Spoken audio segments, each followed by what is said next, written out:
আমি ওটা পড়ে দিব 6342 আমাদের 6342 বাংলাদেশের সুপারস্টার সাংবাদিক উনি হচ্ছে তানভীর তারেক, যে বাংলা ফিল্ম ইন্ডাস্ট্রির জন্য অনবদ্য একটা অবদান রেখে যাচ্ছে এখন পর্যন্ত।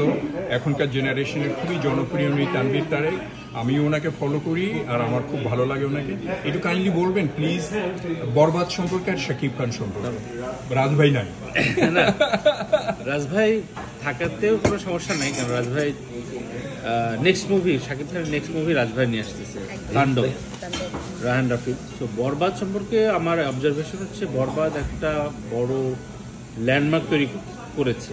16 কোটি টাকা ওরা বলছে, যদি 16 কোটি টাকার একটা ছবি বাংলাদেশে হতে পারে, এইটা যে বিশ্বাসযোগ্যতা এনেছে, এটা একটা বড় কথা। আমরা যদিও বাড়ায় বলি, ধরে নিচ্ছে 8-9 কোটি টাকার ছবি, তারপরেও তো অনেক অনেক বড় বাজেটের ছবি। আর এর যে অ্যারেঞ্জমেন্ট এবং শাকিব নিজেকে যেভাবে ভাঙছে, সেই জায়গা থেকে বরবাদ একটা অন্য লেভেলের তৈরি করছে। যদিও ভায়োলেন্স দিয়ে অনেক রকম তর্ক উঠছে, কিন্তু সিনেমায় এইসব তর্ক থাকবেই। তো ঈদের এন্টারটেইনিং মুভি হিসাবে বরবাদ অলরেডি বিভিন্ন মানে তার একটা বড় ফ্যান বেজ আছে, সেই ফ্যান বেজের কাছে তো ক্রেজিনেস তৈরি হয়েছে। পাশাপাশি বারবার বলা হচ্ছে যে ইন্টারন্যাশনালি এরকম ছবি দেখি নাই, এত বড় অ্যারেঞ্জমেন্টে দেখি নাই। এই বাংলা ছবি নিয়ে এইসব যত গল্প বাড়বে তত কিন্তু ভালো, অন্য ছবির জন্য একটা দ্বার খুলে যায়। সো বরবাদ ওই জায়গা থেকে আমি অনেক পজিটিভিটি দেখি বরবাদ। আর শাকিব নিজেকে ছাড়ায় যাচ্ছে প্রতিনিয়ত। সামনে রায়হান রাফির ছবি আসছে, তাণ্ডব, তুফান 2 করতেছে। সো শাকিবকে নিয়ে আসলে কিছু বলার নাই, শাকিব নিজে একটা বড় ইন্ডাস্ট্রি হয়ে গেছে। Good night.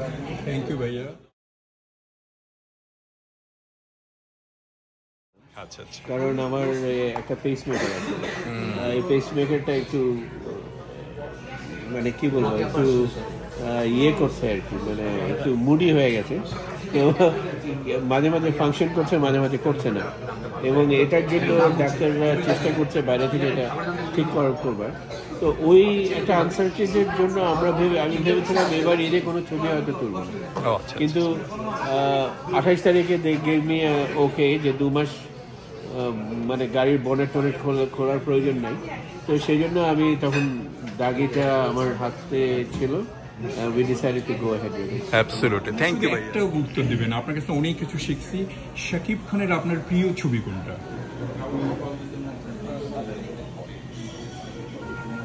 আমার মনে হয় আমরা লাস্ট টাইম দেখলাম তুফান দেখেছি আমরা। আমার প্রিয় ছবি বিশ্বে ভরা নাগিন। আচ্ছা, তাই না?